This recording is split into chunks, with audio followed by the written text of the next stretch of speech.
Welcome, everybody. We are episode number 21, Straight Talk Commerce podcast. Ian is not with us today. He's got his speaking series at UCLA, but you'll see over the next few weeks, sometimes it'll be three of us, two of us, different combos, but we will be bringing you all the great information about selling more, building out your businesses, your websites, just getting what you want. Wayne, how was your last week? Good. And look, you're exactly right. World keeps spinning. When we can get together, we get together. When one of us has something we have to do, we have a commitment here. We're going to push forward. So, at least now we know where he is. Yeah. We've identified where Ian is, and we can go forward. The search party can, go look for somebody else. Well, look, in our new world, it's all about content on demand. There's different ways to communicate with us. Listen to the podcast, come to the different events that we have pretty much every day. And the world is just transforming now with AI and all the things that you could do to target your customers, connect with people. But really, on this podcast, we'll be talking about figuring out who your customers are and how you do that and how you use the latest tools, right? I mean, I know, Wayne, you're very much into Google Ads. They're changing a lot of the things, right? So, Huge update. banner ads, algorithms. I mean, is any of that still going to be applicable? Of course, and AI makes it easier for you to figure out. Look, I'm standing in line. I happen to have a conversation with someone while I'm standing in line at CVS drugstore, and they were telling me what they were doing, and they were struggling trying to find out whether or not they should fire a customer. And your knee-jerk reaction is, whoa, whoa, whoa, not in this economy. Do not fire a customer. What are you doing? But the fact of the matter is there are instances where someone that you may not think is your best customer actually is your best customer. Someone who's pumping money into your business may actually be the worst thing to your business. So we're going to talk about that today, Dave. We're going to figure out, matter of fact, this is why I'm excited about today's episode, because today's episode is how to determine who your best customer is. But part two is, okay, now I know who my best customer is. Part two to that is how to replicate your best customer, how to make more of, find more of, discover more of your favorite best customers. And so that's going to be important to your business moving forward. How about that? Totally. Look, and sometimes, and it could be, right? Some customers are just not worth it. And we have one client where, and it's not even necessarily about firing the customer, but the department we're working with, I'm done with. They're costing us money now. Yeah. We're spending so much time, and these people they can't get out of their own way. They're just not good at their jobs. They're creating more of a cluster for us, and they're trying to survive in corporate America. Meanwhile, the services we provide to the other groups in the company, and they're amazing. So I just had to halt everything and say, what are we doing? Why are we It's a lot, Dave. doing it, right? That 100% happens a lot. People misidentify who their best customer is all the time. Not every time, but all the time. It happens very frequently. Give you an example of this. Had a very good friend of mine opened a coffee shop. That coffee shop had a regular customer. He would come in every single day. Okay, well, he never bought anything. He didn't buy the first cup of coffee, but he would come in and he would talk to people and he would bring people with him. He was a freaking walking billboard. And every time he came in, he had 5 or 6 people with him. He would sit at a table. He would hold court. Didn't drink coffee, come to find out. and he was the best customer this business ever had. Firing that guy, telling him, hey, get up, move your stuff, get out of here, would be a horrible move. Hmm. Would be a very bad move, because he brings with him 6 people every single morning, brings 6 people that he identifies, or that he introduces, I should say, introduces to your business, and they all spend money. You should be finding what this guy drinks and providing that to him for free. Ooh. So let's get to it. So I know we have Yep. a list to go over. And I mean, I think we start out with analyzing your current customer base, right? Right. We talk about a lot of the show. I don't necessarily do that as much. And these, right? So this is kind of like retraining ourselves, especially in the world of AI, right? Sometimes I'm just like trying to put some thoughts together. I'm like, well, wait a minute, why didn't I just use ChatGPT for that, or use Napkin, or some one of these other amazing tools? There's a ton of tools for that. Yeah. Right, and just the pixels and some of the other things. What is it, Wade, with your current customers that are the good customers, right? What should we be doing to get feedback from them? Probably testimonials and stuff like that, but what other things can we do? Well, you said something just now that actually is very astute. And it's easier for some people to do that for other people's businesses than it is to do for their very own. In other words, you may feel a certain way about a customer. We'll use Witty as an example. You do a lot of Zoom meetings, a ton of them.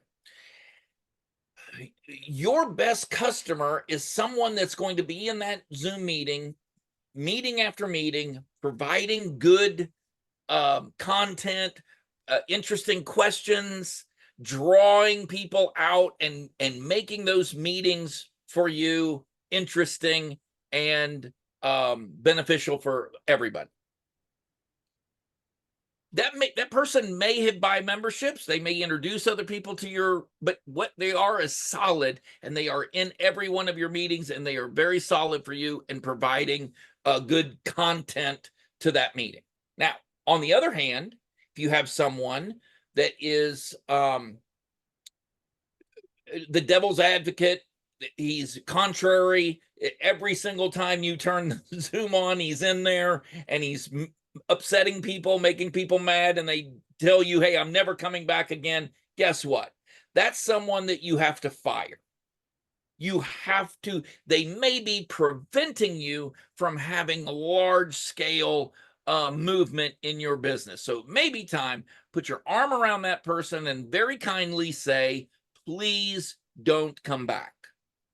Oh, That's the way that it works. Now, for everybody else's business, you want to review your sales records.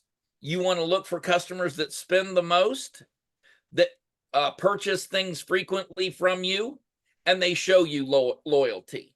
Okay. You don't catch them in someone else's shoe store or clothing store or whatever it is you sell talking crap about you.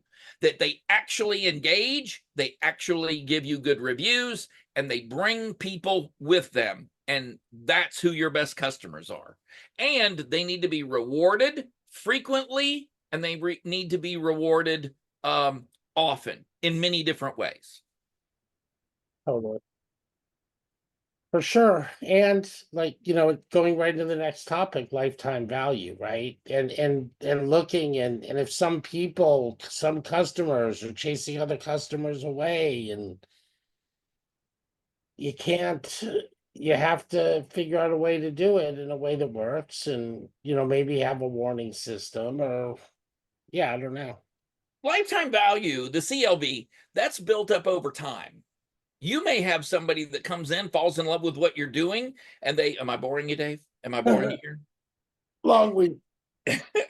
I know, but you getting back to this, you may have somebody that comes in and that you immediately love them, and over the short term, they provide some benefit to your business. They buy something, a shirt, or what have you. but they don't talk about you to other people. They don't bring other people into your business. They may give you a bad review from time to time, or maybe no review from time to time. They don't participate in consistent revenue over time. Okay. You're looking for people that have a very high CLV, customer lifetime value. And those are going to be who you identify as your best customers. Imagine a world where your professional growth knows no bounds. Welcome to Witty.com, celebrating 35 years of empowering innovators. Join a community where trust and influence are at the core. Experience exclusive training programs designed to elevate your skills. Our annual summit brings together the brightest minds from multiple industries. As a member, you'll gain access to invaluable resources and support. Network with like-minded professionals who share your passion for innovation. Benefit from mentorship programs that guide you towards success. Celebrate your achievements with a community that recognizes your efforts. Witty.com is more than a membership. It's a journey of growth and success. Join us in celebrating 35 years of innovation and excellence. Take advantage of our special anniversary membership offer today. Unlock your potential with workforce innovation, trust, and influence. Visit Witty.com and become a member today. Yeah, I hear you. Yeah, and then how do you do that, Wade? Is it speaking to them, surveys, just observing their behaviors? Well, with me in particular, you get a feel from people. Okay. I know over a long period of time, I'm going to see the same faces over and over again. Let me give you another example of this with the survival store. If I see someone and I look at my balance sheets, I see where these credit card numbers are coming from. I see the very familiar names from me. I see people who call me in the evening and ask me questions on this tent or that water purification system. Okay. They're engaged with me. Hey, Dave sent me. Hey, Marco told me about this great solar deal that you're running. Okay. I make a mental note of that. It is something that over time, I am definitely going to be paying attention to, because that's where my business is coming from. And by the way, if you go into Google Analytics and you are tracking all of these things, like we've said over and over and over again, free analytics tracking, it's going to pop out to you your best methods of advertising, your best customers. They're going to best areas of the country, best demographics. They're going to pop out at you. And that is going to be very important later on, because you want to replicate those people and you want to leave the Karens, as we call them now, I guess. You want to leave them aside and you want to avoid, hey, how did I pick up that Karen? Oh, that's right. She came from this organization, or he came from that organization. I don't want to advertise there anymore because there may be more people there trying to ruin my business. Yeah, totally. And that really brings us into, how much does it cost to get a customer, Two right? parts to that. Two parts to that, because you're right. Understanding your customer acquisition costs and how much does it cost to keep this guy? Is he costing me business because I let this knucklehead into my meeting and he, is caught creating issues, creating problems, more problems than he's helping solve? Totally. Right. And just look, the discussion we had earlier today, right? It's like some of our, customers, some are paying more, some are paying less. Some may not be paying and just a part of the Right. community. We're Yes. figuring out how to run the shit. Now we're like thinking about, how do we weight what that Yeah. is, right? Certain people, they add so much value to the community. More people are gonna come. Some are just there, some grab a garden tool. Yes, grab a hoe. I'm famous for saying that. Hey, if you want to help me, grab a hoe, grab a shovel, however you want to put it. Okay. what my point is, it's not the person that spends the most money in your store necessarily. It is not necessarily the person that spends the most in your store. I'll say it again. How much did it cost you to acquire that customer? That's number one. With this podcast, our subscribers right now, we're promoting our podcast. We're putting it out, and we're growing, and we're growing. It costs around 4 cents in promotion per subscriber. Okay. In other businesses, you may spend $5-10 in Google advertising in order to get that customer. Now, if that customer is constantly returning things, they bought something and they returned it, or they bought something and they instead of bringing the issue to you first, letting you show them your customer service, they go on and immediately review the product as absolute trash, tell people that you didn't do anything to help them. That's not a good customer. And you want to find a way. That's like a hot plate. You don't want to touch that again. Yeah, no, for sure. And then you Somebody, get, yeah, and then I think just like with our members, some are so amazing. They want to help out, they want to jump in, they attend all the sure. events, and they're just getting value from it for their lives so they can grow, be a success, and be a success story for us. Everybody has been to a restaurant and seen somebody that tips big, who stacks their dishes, who they do everything right, and you want to go over there and wait on that table. Okay, every waiter and waitress within the sound of my voice knows exactly what I'm talking about. They get excited. I have had caddies physically fight over me and my 2 friends when we go play golf, because these guys are big tippers. And if you're going to carry a bag for 18 holes, you want to be with those 2 guys. Okay, not me so much, but I am with 2 guys that tip like crazy. Shout out to Rick and Steve.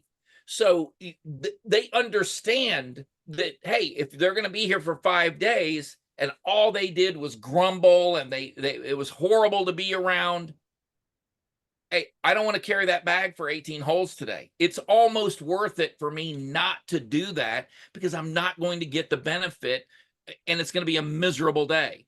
And by the way, I've had caddies tell me, look, I got paid a $500 tip. It still wasn't worth half a day spent with this jerk. So again, I want to stress, this is not all about the money. This is there are multifaceted things that you need to be thinking about when you determine who your best customers are and who your best customers are to avoid. Right, and it's value, right? Some things it could be cash, some things it could be they're on promoting it, and they're getting out there, they're engaging. Look, they're making a great place. So really that comes down to assessing engagement and loyalty, right? Which is our next Yep. bullet. Right? They're paying cash, Yeah. they're promoting, makes it look good for the community. They add value with their knowledge, Yeah. And you right? better not be winging this. You better from jump have a system in place that is going to help you make these choices, because it's not darts on a dartboard. These are real problems, real issues that you need to be thinking about.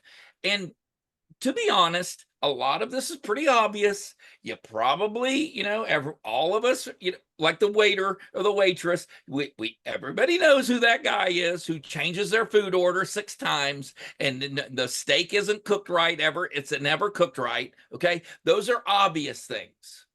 I'm now talking about more nuanced things. Hey, you know what? Sally Brown, she shared us on every post. Every time she comes in here, she takes a picture of her food and she blasts it out for us and tells people where she's eating this great salad or whatever it is. That's a great customer to me. And I am going to encourage, what do I always say? I always say, anything you want more of, you will incentivize. So start thinking of ways of incentivizing good customers. Feeling isolated and disconnected? You're not alone. Many men struggle to find a community that truly understands them. Introducing Odyssey, a place where fellowship and brotherhood thrive. Join us on a journey of personal growth and meaningful connections. At Odyssey, we believe in the power of brotherhood. Our community fosters brotherly connections that last a lifetime. We come together to serve our communities and make a difference. Hear from those who have transformed their lives with Odyssey. Odyssey gave me the brotherhood I was missing. I found other business leaders and entrepreneurs who share my values. Together, we make a real impact in our community. Odyssey is more than a group, it's a brotherhood.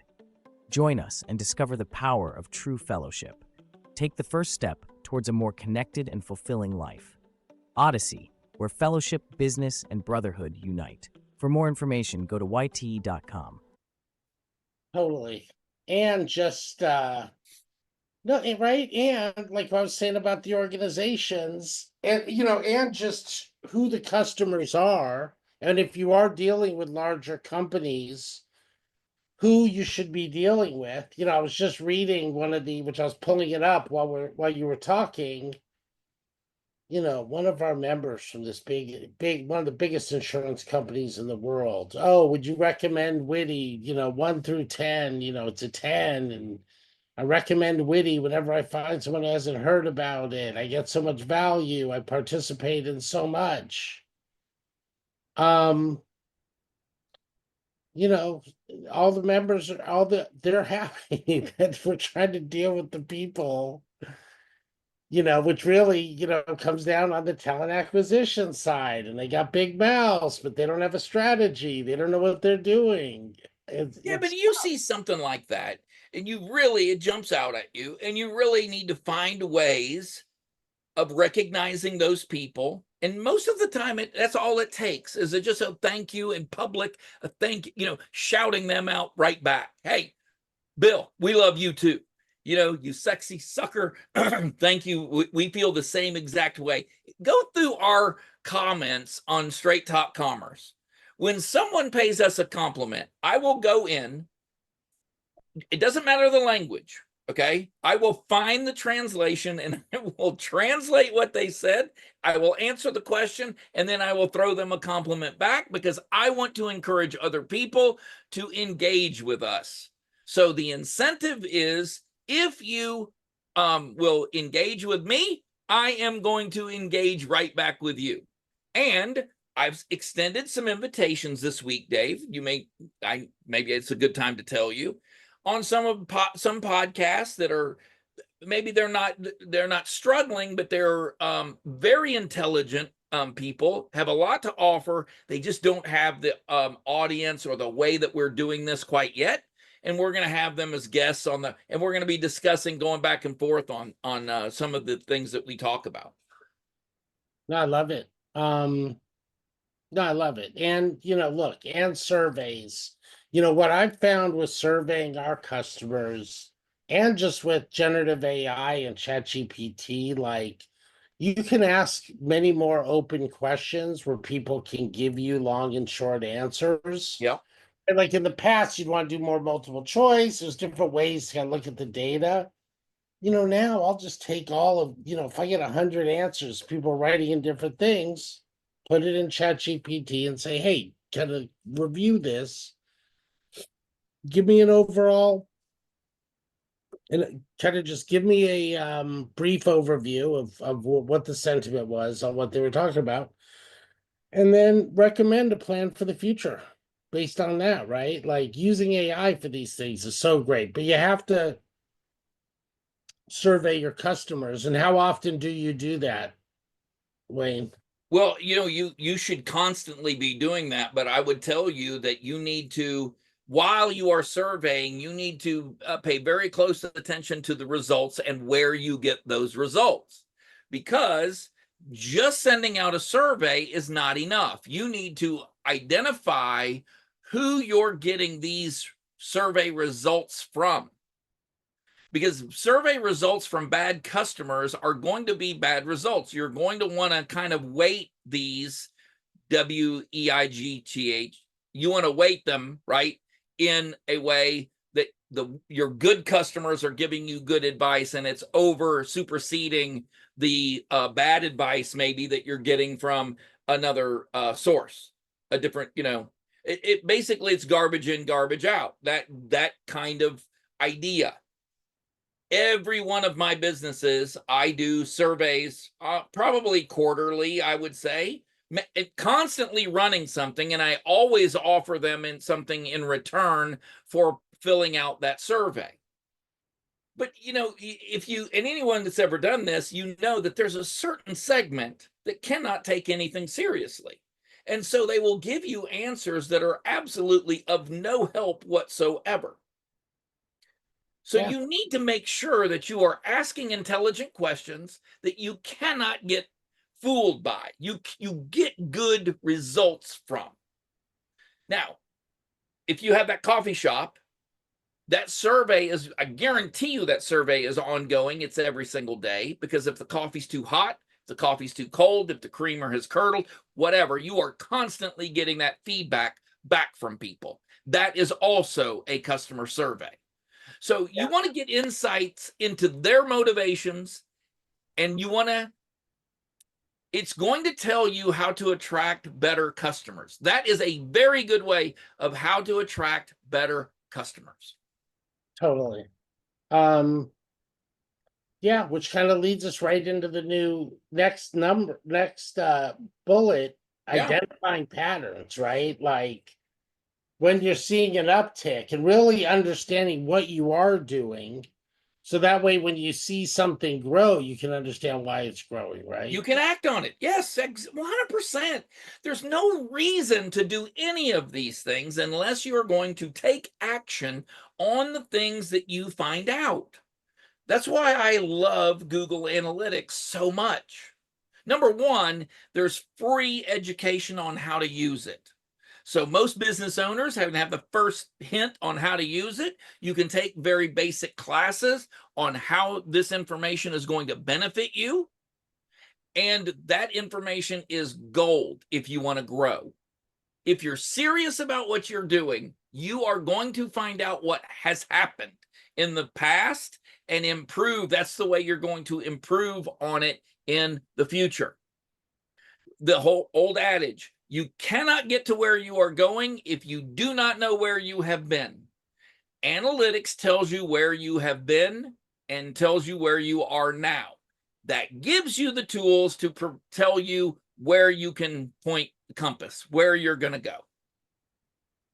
Totally. That's great. And then as far as Wayne, when you see an uptick, are you that, I guess it's important to really know what you're doing.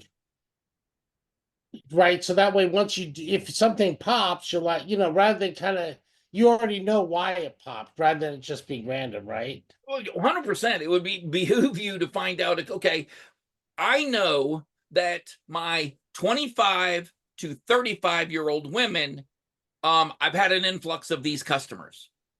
How? Why? It is imperative that you know the answer to that question. Why me? Why now? Because what I want to do is I want to replicate that. Okay? I want to find out, okay, wait a minute, that this is not my normal customer. How did they find out about me? What makes me special over somebody else? And how do I continue that pattern? Who else is ready to pop? Was there anything that told me that these 25 to 35-year-old women were going to suddenly find me so irresistible? That is 100%. Kate, you have the 100% have the ability to find that out. And AI really, certainly there's a number of AI tools that will help you. As a matter of fact, if you feed in the information from your Google Analytics, because you're keeping track of all of those things, you feed that information in and it will identify those patterns for you. And David, it will and when I say drastically, I mean incredibly drastically cut down your advertising costs. Because what we're trying to do here is narrow the aperture. We're trying to zoom in the scope on those individuals that we can then bring in. They're ready to go. They're ready to buy. We know that there's a group of them. They all exhibit these factors, these characteristics. And here's a big pile of them over here. And we've identified another pile of them over here. And that brings your cost of advertising down exponentially when you can do that. Yeah, for sure. And as we're talking, I'm just like, wow, CVS Health is one of our, best partners. And they have Aetna. So it's a lot of the insurance people. This other company that I won't name because I'm not happy with them, but they're a large insurance company, right? So, and we have a few others too. Maybe we should be targeting other insurance companies with what we do, because certainly I think they need, and consulting companies and companies like Salesforce, the SaaS companies, the chip industry. A lot of these are happening. I'll tell you a quick story about this. In today's rapidly evolving healthcare landscape, effective project management is more crucial than ever. Many organizations struggle with achieving their goals due to inefficiencies and lack of direction. Tony Robbins' RPM framework can transform this approach. The RPM framework provides a roadmap for success. You'll soon see how applying these principles can revolutionize healthcare project management and lead to better outcomes for everyone involved. Let's take a deeper dive into applying the RPM framework to healthcare project management. It all begins with defining your outcomes. Think improved patient care, operational efficiency, and data accuracy. These goals set the stage for transformation. Next, understand your why. This is where you align your efforts with greater purposes like patient-centered care, innovation, and sustainability. A clear why gives you direction and purpose. Now, create your roadmap. Engage stakeholders early and often. Conduct readiness assessments to gauge where you are and what you need. Develop comprehensive training programs to bring everyone up to speed. Set concrete milestones and metrics so you can measure progress along the way. And don't forget, communication is key. Regular updates keep everyone aligned and motivated. Lastly, focus on the 20% of actions that will yield 80% of the results. This principle keeps you efficient and effective, concentrating efforts where they matter most. By following these steps, you harness the power of the RPM framework to reimagine project management in healthcare. This approach transforms outcomes and drives innovation in real-world examples. By applying the RPM framework, healthcare organizations can achieve transformative results. Imagine enhanced patient care, streamlined operations, and accurate data management. These are not just possibilities, but tangible outcomes. Real-life examples showcase the remarkable successes already achieved. Increased efficiency in patient care and precise data management demonstrates the framework's profound impact. Now it's your turn to start the transformation. If you seek guidance or assistance, don't hesitate to reach out. Your journey to better healthcare project management begins now. Join Healthcare Project Management Association, or HPMA, today. Your first step in this adventure is contacting Ian Slade at ian@itconsultinggroup.com. He can guide your path from there. I won't name the pizza place because I'm not exactly 100% sure that it was them. There is a women's health club called Curves. It was a very, very private gym for women that did not want to be gawked at, didn't want to be, while they worked out. And this particular pizza place would position themselves next door to these Curves. So while you have these women that are going in trying to lose weight, this particular chain of pizza would go in directly next door to that place, hoping either on the way in or on the way out, these women would go in and eat their food. And I believe there was a lawsuit over it. Don't kill me if I'm mistaken, but I seem to remember this. This is what we're talking about. As horrible as that may sound to some people, I'll give you another example of this. Home Depot would always find out where a Lowe's was going in town, and they would go in across the street. Lowe's would spend $30 million in trying to figure out where to put their next Lowe's, and Home Depot would just slide in right next to, let them have the expense. They've done all the legwork. We're just going to put our business right next door to them. So everyone in town, or everyone listening to this, the next time you go to Home Depot or to Lowe's, look across the street and tell me if there isn't a Lowe's and a Home Depot directly across the street from one another. It used to, I never could figure that out until that I did figure it out. You know, why is there a Lowe's directly across the street from a Home Depot? Why would you do that? Well, the answer is simple. Yeah. No, and let them do all the work, right? I mean, let them do the work, identifying the customer base, everything else. And if they've got the analytics, piggyback on it. Why would you not do that? Yeah, You know, it's like yeah. And it has worked brilliantly. As a matter of fact, it's actually worked brilliantly for both companies. They would both say that was giving people a choice. You know, how many times, I will tell you this for me, I don't know how many times I have gone from Lowe's to Home Depot and vice versa, looking for the same thing in both places or looking for a better price in both places, especially when I was going to purchase either plants at Lowe's. They tend to have a very good plant selection, or in Home Depot when it was hardware. If Home Depot did not have it, I would always go to Lowe's.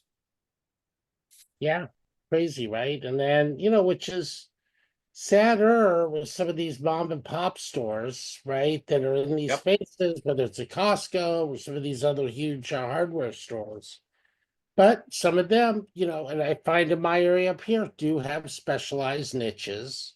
They got to keep moving and upgrade their, figure out what's selling, right? And there's just such a huge opportunity now with Well, with that and the AI. fact a lot of these mom and pop places, they got caught off guard and flat-footed. It's a very big misnomer that the bookstores and hardware stores all went out of business because of the big chains. Some did, but some, their business has never been better. Yeah. Just because you put a Chili's in the middle of town or a Olive Garden does not knock every mom and pop cafe and restaurant out of business. Okay, we know this. So when it comes to hardware, when it comes to, maybe you expand your business a little bit, or maybe you take the model, use their model only on a smaller scale. And you can get extremely aggressive where Lowe's or Home Depot cannot. They're the ones that are less agile than a mom and pop store. So use your advantages. Totally. And then, monitoring customer feedback, Wayne, is that actual feedback and stuff they're typing into your YouTube comments or Facebook or whatever?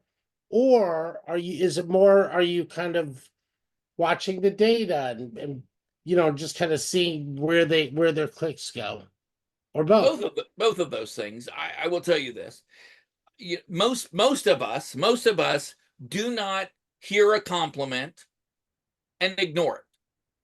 Most of us, if someone walked up to you, Dave, and said, "Hey, Dave, you're looking very handsome today," you would not stare them in the face and ignore that comment. You would say, "Thank you. So do you." Or, "Well, man, that really made my day. Thank you very much."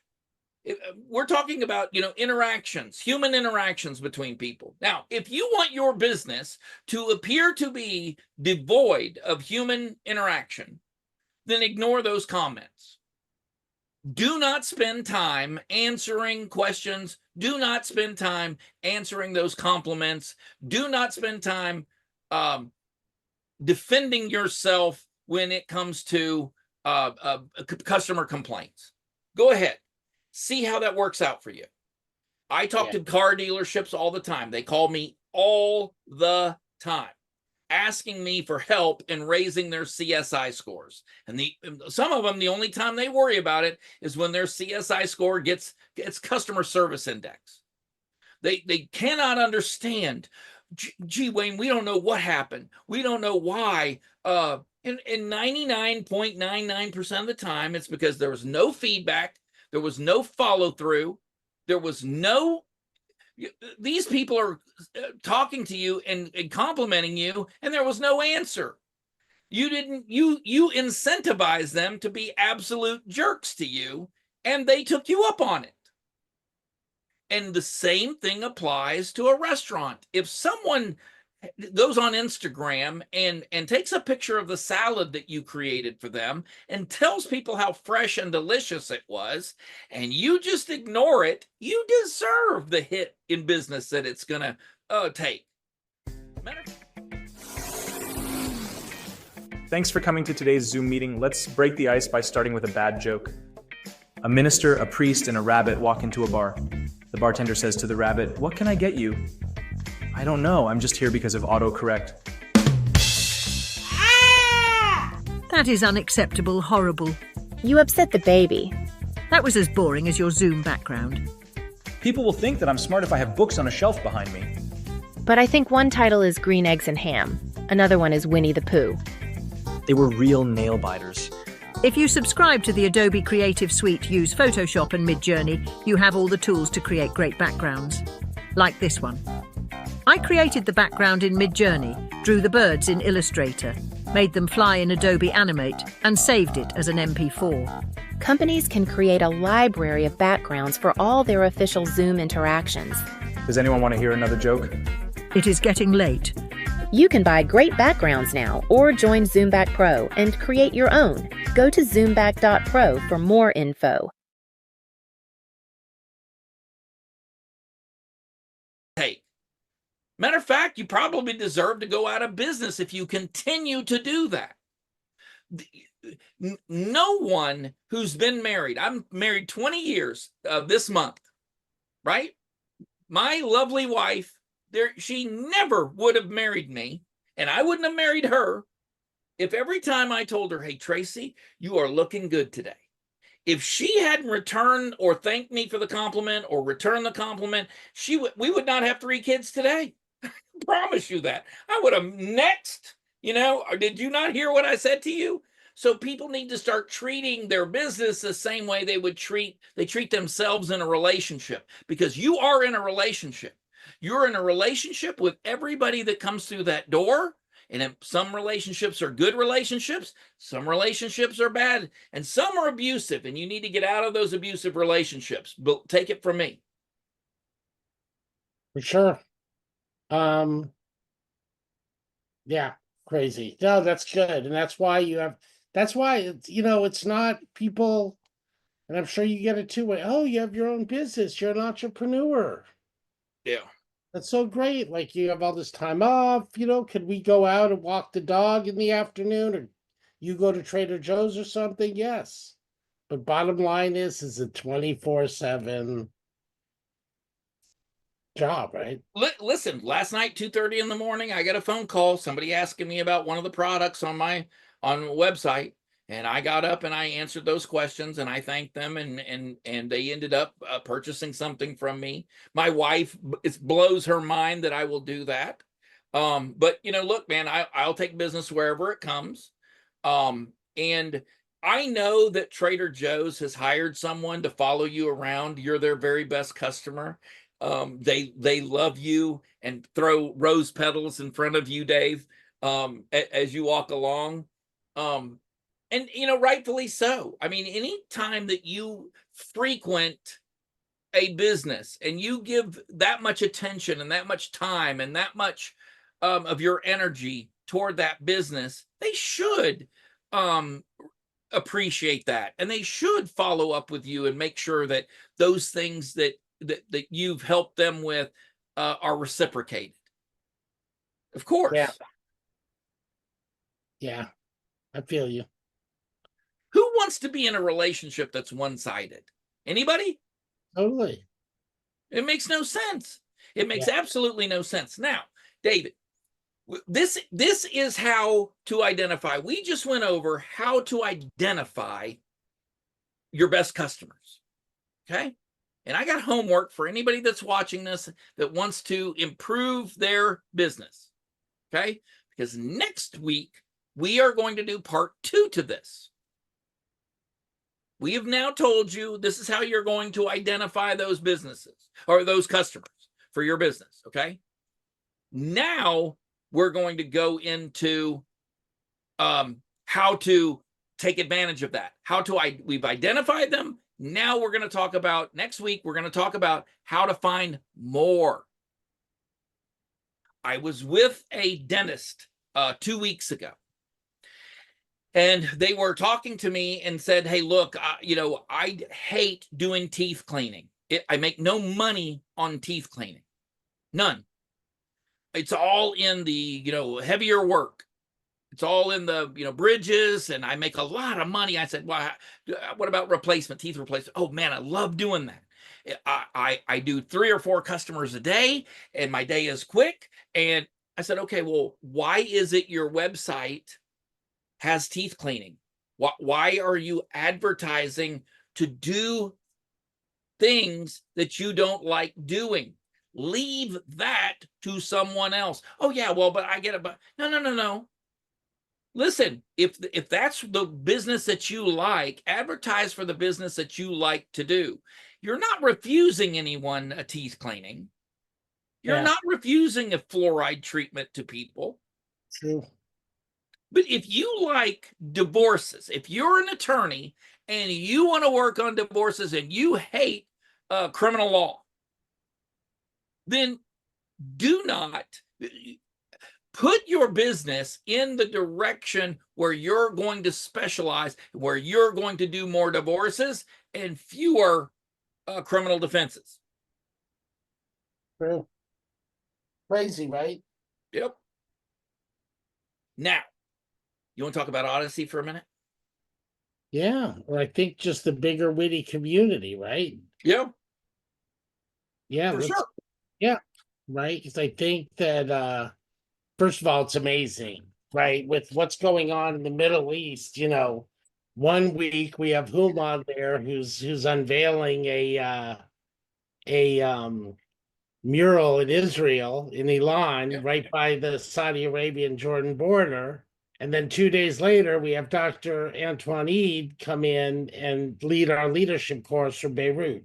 really praying for him because he's in the hottest of the hot spots. You're right. We have people embedded, a lot of people embedded, and we have all over the world that actually are, boots on the ground, people that can actually give you an answer on what really is going on. You don't have to rely on this media or that news channel or whatever. You can actually get, and these are people that you form relationships with and you actually know them, Yeah, right? You actually get, and it breaks down preconceived notions of what you thought was going on, yeah, because they'll wake you up very quickly and go, "Hey, you know what? Let me show you this and that." I mean, Human's standing there and showing Jordan directly across the strait. So you could even, so close that you could even see people in the windows of the apartments. Okay. Um, that really means something. That fellowship with people really means something. And then look, you're right. I misspoke. I should have said all of Witty. I mean, you have 3 or 4 different AI think tanks per week, where everyone comes in with their best tool. Everybody comes in with their own attitude about where we're going with AI. Today, if you're interested in investing in AI, that to me, Dawn was, she really hits the nail on the head about where the money is going, yeah, right? Putting right, putting the money, let's follow the money, because guess what? That's really what's going to shape the next 10, 15, 20 years. right. And you're talking about our first Friday of the month, although it will be November 8th, just because November 1st falls on a Friday.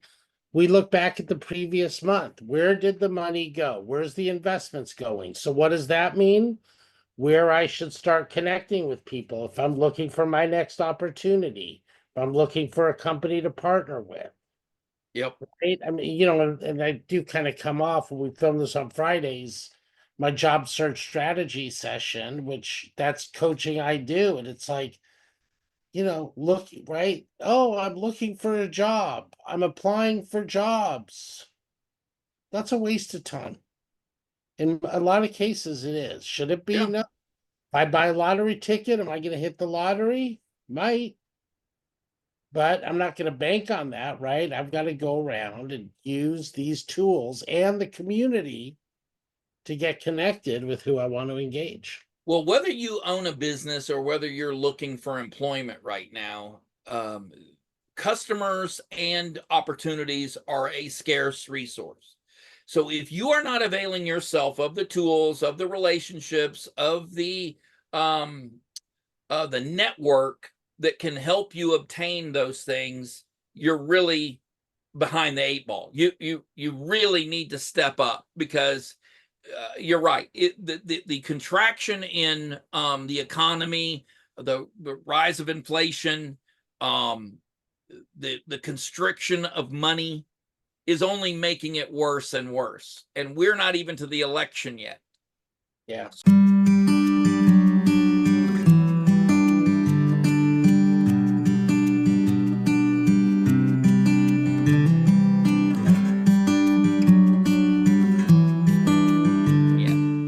Yeah. So, you're right. But what is a Witty membership now? How much is a Witty membership going for now? Well, there's a level of 300 a year or 30 bucks a month, 1,000 a year, 100 bucks a month, 2,000 a year, or 200 bucks a month. There's different value that you get along the way, coaching, career planning, So it one-on-one. depends on where you are in either your career or Right. business For journey. sure. Right. And it's just like, and I think for us, what sets us apart for other organizations, and you and I have had conversations about this, is many times is accountability, right? I can't take it. I know you feel the exact same way. We're not going to take a nickel from anybody that isn't getting a dime's worth of Right. value. 100%. No, But look, it makes no sense. It's not sustainable. Number one, people smell it a mile away. And okay, you got me for 50 bucks this time. Never again, and it's very, very difficult to even find customers, let alone those guys. And we know who they are, who immediately you piss them off and they never trust you again. My name, my reputation is worth far, far more to me than any of that. We do this for free. We are out there trying to help people succeed. And we do that because, number one, we want to see people succeed. I mean, that's really the gist of it. And I saw a massive hole where we fit in just nicely. No one is going through and talking about these things in as much depth as we do.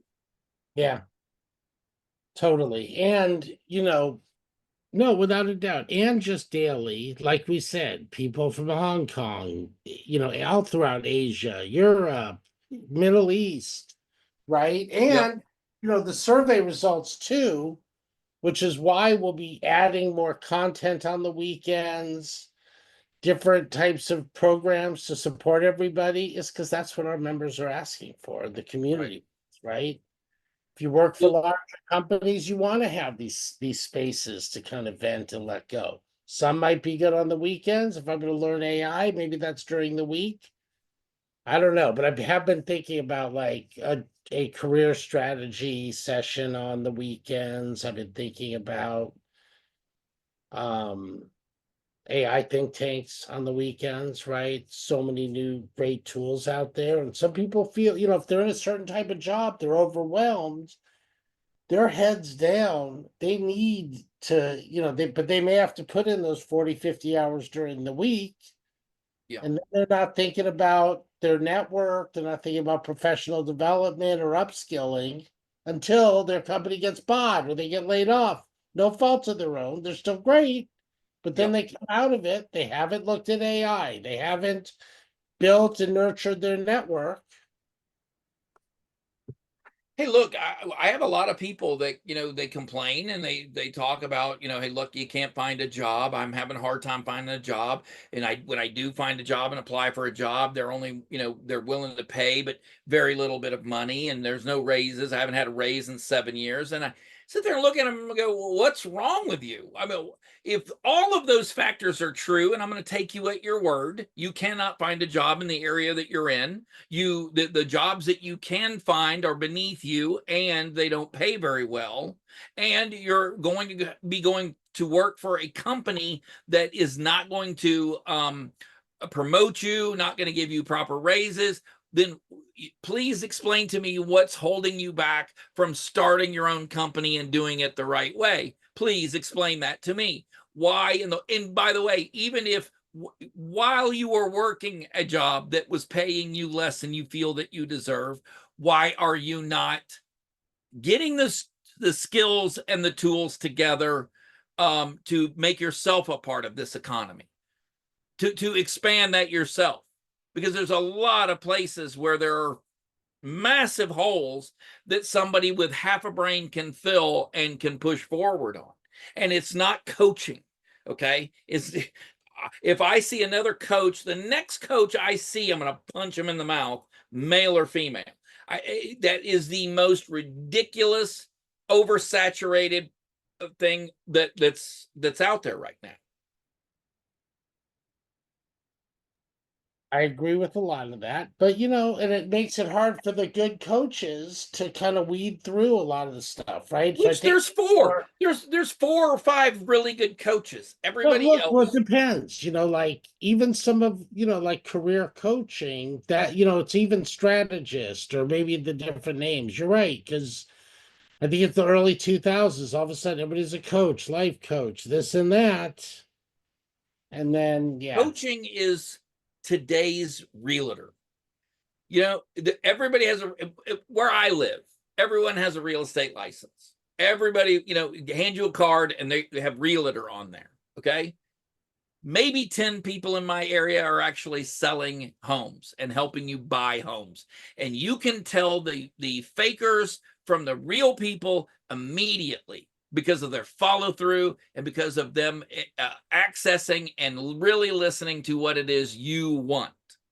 Coaching to me is in the same milieu, in the same thing. There are good coaches out there. I don't mean to, mistake this and say that there aren't people that can actually motivate you, help you get your stuff together. It's not true. It is 100% true that there are people like that out there. It is not something, though, that you do because you are in between jobs right now, or because you've never owned a business and you've never run any other type of business, period. I don't care what anybody says. Without a doubt. Good. I think we'll make sure we time part 2 of this, which is the other side, right? When we have Ian here, I think that'll be good. Get his perspective. Hey, look, I always love it when Ian is here. He's a very good third wheel. I call Ian the third wheel. He's a very good third wheel to you and I, and next week we'll really complete this week's mission. You get to find out next week why we went to all the trouble to identify your high value customers, and looking at their value, understand your customer acquisition. You want to do surveys. You find out why we did all of this work, because it is so much easier to find your best customers again and again and again and again, and to do lookalike audiences. It's cheaper and it's better, quicker. So you'll see next week, we're going to put this together for you, and you'll be able to tell, hey, now I've got a bunch of great customers instead of the 1 or 2 that I had before. I love it. Well, thanks everybody for listening. Have a great rest of weekend. We're finding our people are listening to this at all different times, so we appreciate you.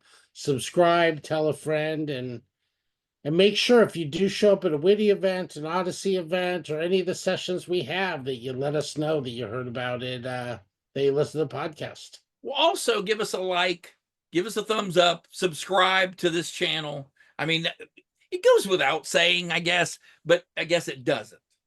We definitely want to have you on board if you like what you heard. So, hey, Dave. All right. Let's get out of here. Okay. Bye, buddy. In today's rapidly evolving healthcare landscape, effective project management is more crucial than ever. Many organizations struggle with achieving their goals due to inefficiencies and lack of direction.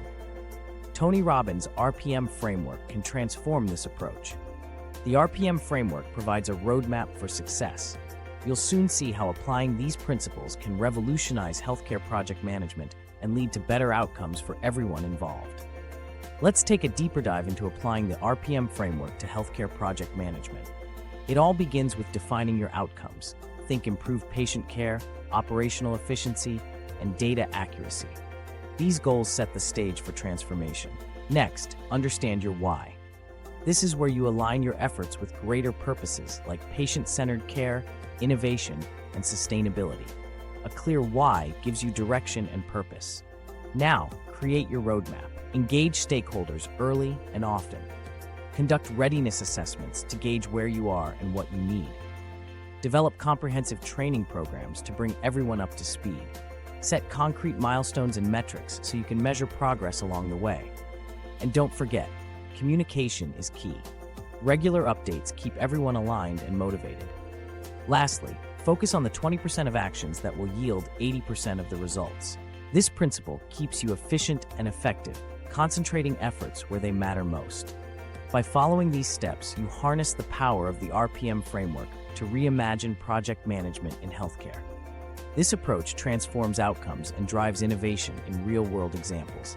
By applying the RPM framework, healthcare organizations can achieve transformative results.